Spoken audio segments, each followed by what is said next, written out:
নমস্কার বন্ধুরা, কেমন আছেন? প্রবাসিনী বাঙালির চ্যানেলে সকলকে স্বাগতম। কাল তো দিদির বাড়ি এসেছিলাম, দেখিয়েছি দিদিদের ওখানের ফাংশান দেখিয়েছি, কিন্তু তার আগে আমার ছেলেরা কালী পুজোর দিন এখানে ড্রয়িং কম্পিটিশানে এসেছিলো। সেটা আপনাদের সঙ্গে শেয়ার করা হয়নি, সেটা শেয়ার করব। আর এখানে দেখুন ড্রয়িং কম্পিটিশানে ছেলেরা এসেছে, ওদের পাপা নিয়ে এসেছিলো, কারণ পুজোর দিন তো ওদের পিসিমণির বাড়ি যাওয়ার কথা, তো এখানে থাকবো না, শুধু কম্পিটিশানের জন্য ওদেরকে নিয়ে এসেছে। আর এখানটা দেখুন কত বাচ্চা ড্রয়িং কম্পিটিশানের জন্য এসেছে। আমার 2 ছেলে এসেছে, আমার ভাইপোও এসেছে, ওরা 3 জনে এখানে ড্রয়িং করছে। আর এখানে তো বয়স হিসাব যে বলে দিয়েছে যে কার কী ড্রয়িং করতে হবে। আমার ছেলেরা যেহেতু 13 বছর পূর্ণ হয়ে গেছে, ওদের আছে মানে ছোটোবেলায় যে আমরা খেলাধুলা করেছি, মাছ ধরা, আম পাড়া, এরকম কিছু একটা ড্রয়িং। ছেলেদের তো আগে থেকে প্র্যাকটিস করতে বলেছিলাম, ওরা তো কিছু প্র্যাকটিস করেনি। একদিন একটা ড্রয়িং দেখেছিল, বললো ওটা করবো। আর কীভাবেই করবে, এদিক ওদিক ঘুরতে যাচ্ছি, আর যদিও টাইম পাচ্ছে ওরাও খেলাধুলা নিয়েই মেতে আছে। যাই হোক, এই যে এখানে আমার 2 ছেলে ড্রয়িং করছে, আর আমার ভাইপো এসেছে। ওর তো যেমন খুশি ড্রয়িং করা, ও তো কত রকম কিছু সকাল থেকে প্র্যাকটিস করলো, একবার বলছে এটা করব, একবার বলছে ওটা করব। আর ওখানে তো আমার 2 ছেলে ড্রয়িং করছে, আর এই যে এখানে আমার ভাইপো, এখানে ও ড্রয়িং করছে। আর আমার ছেলেরা আগেও একবার এখানে ড্রয়িংয়ে এসেছিলো, খুব সুন্দর ড্রয়িং করেছে, সবাই বলেছে। আর কালারের কিছু ফারাক আছে, আমাদের এখানে যেরকম কালারের সেট দেয়, গ্রামের কিছু প্রবলেম তো আছে। সবাই বলেছিল খুব সুন্দর করেছে, ওদেরটা সিলেক্টও করেছিল, যাই হোক কিছু হয়নি। আর এখানে দেখুন আমার ছেলের অনেকটাই কমপ্লিট হয়ে গেছে দুজনেরই। এই যে এরা দুজনে কি ড্রয়িং করছে দেখতেই পাচ্ছেন, পুরোটা কমপ্লিট করেছে। আর এখনও তো পুরোটা এখানে কমপ্লিট হয়নি, করে নিয়ে এসে দেখিয়েছিল। আর দেখুন 14 বছরের পর যাদের বয়স তারা মনীষী, যে কোনো মনীষী ড্রয়িং করতে হবে। আমার ছেলেরাও বলেছিল মনীষী ড্রয়িং করব। আমি বললাম যেহেতু 14 বছর পূর্ণ হয়নি তো করতে হবে না, তোরা এরকম। কিন্তু ওরা তো অনেকগুলো হিউম্যান ফিগার করছে, টাইম লাগবে। হয়তো মনীষী করলেই ভালো হতো, একটা জিনিস তাড়াতাড়ি হয়ে যেত। যাই হোক, কম্পিটিশানে আমাদের এখানে তো যায় কিছু না কিছু হয়ে আসে, হওয়াটা বড় কথা নয়। ওখানে গিয়েও পড়াশোনা নিয়ে সবসময় একটা ড্রয়িং কিছু না কিছু করতে থাকে, সেটা আমি চাই। আর এখানে এসে ওরা যায়, যেখানে কিছু না কিছু থাকলে ওখানে যায়। আর আমার ছোটো ছেলে তো খুবই ভালো ড্রয়িং করে, সবাই বলে। আর এখানেও করেছে, সবাই বলেছে, আমার বোনপোও বলেছিল যে ছোটো ভাই হয়তো হলে কিছু হতে পারে, কারণ ওর ড্রয়িংটা খুব সুন্দর হয়েছিল শেষ পর্যন্ত। যাই হোক, দুজনেই করে, সবাই বলে। ওখানে তো ড্রয়িং হচ্ছে, আর আমার বোনঝিরা গান করেছিল, সেটাও আপনাদের সঙ্গে একটু শেয়ার করি। এখানে দেখুন আমার বোনঝিরা গান করছে, এই যে সেকেন্ড নাম্বারটা, এটা হলো আমার বোনঝি। আর সবাই ওরা স্টেজে গান করছে, গানটা শুনুন।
তাহাকে বাজারে বাড়ি নাহি তবু কানে কানে কি যে শুনি তাহাকে বাজারে এই হিয়া ভরা বেদনাতে বাড়ি ছলো ছলো আমি কাঁদে এই হিয়া ভরা বেদনাতে বাড়ি ছলো ছলো আমি কাঁদে ছায়া দুলে তারি ছায়া দুলে দিবার শিখরি মরি মরি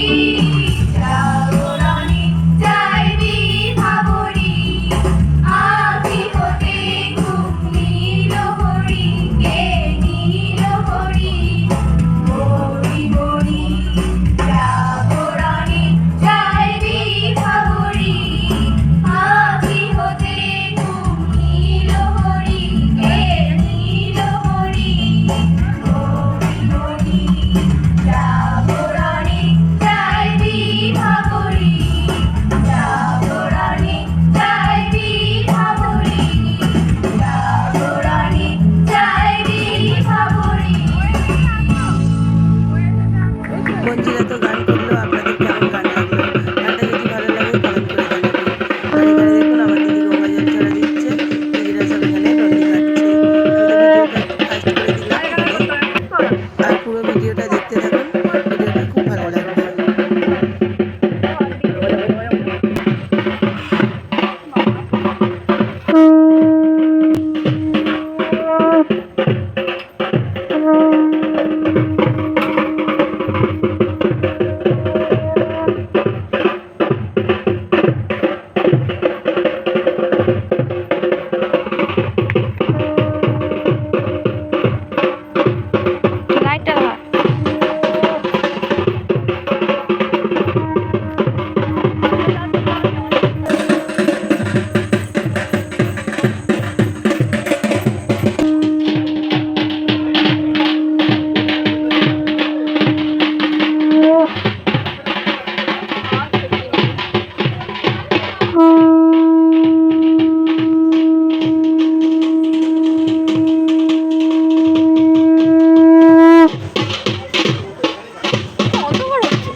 আমাকে করতে দিয়েছে, আমি করে দিয়েছি, তারপর আমি যাই।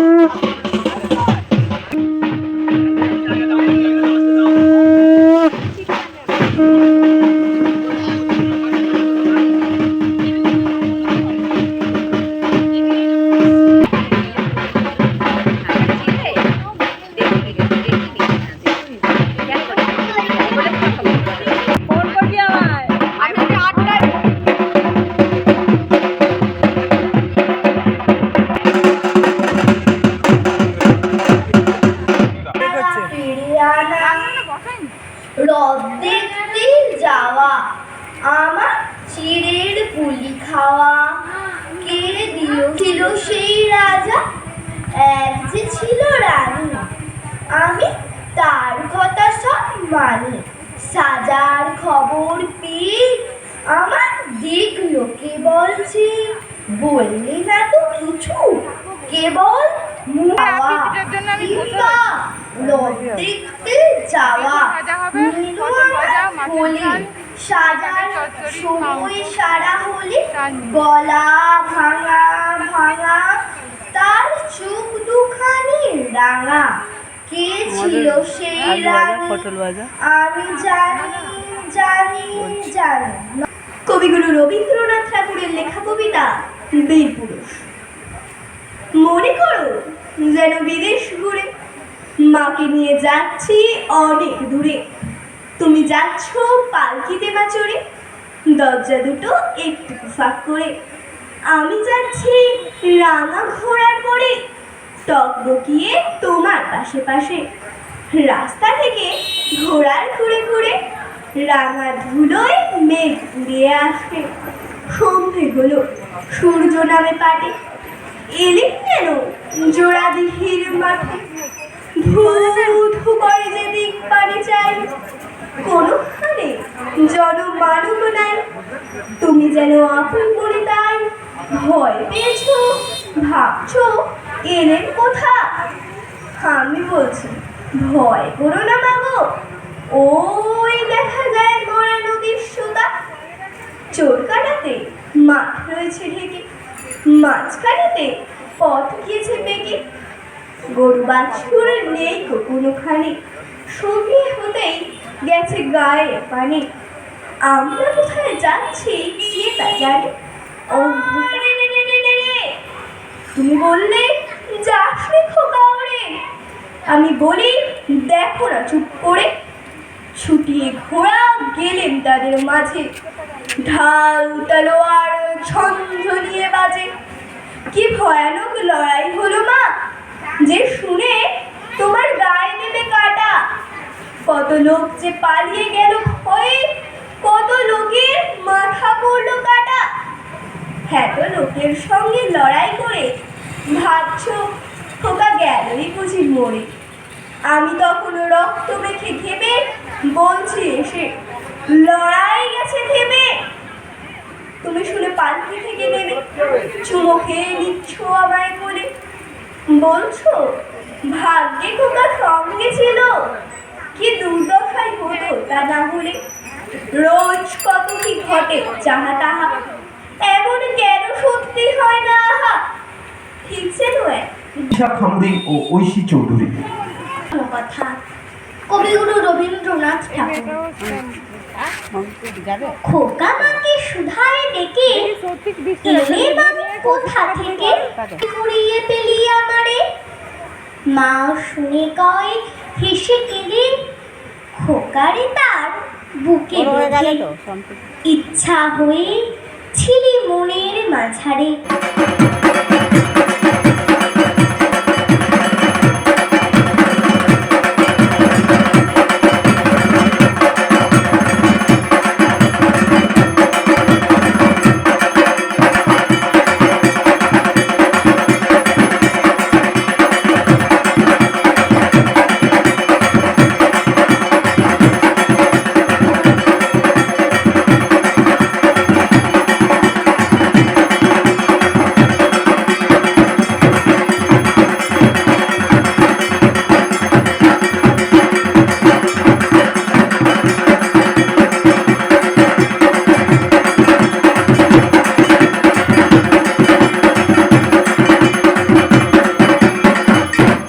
এই ব্লগে তো আপনাদেরকে গান, আবৃত্তি, ড্রয়িং, পুজো সব কিছুই দেখালাম। আপনাদের কেমন লাগলো ব্লগটা?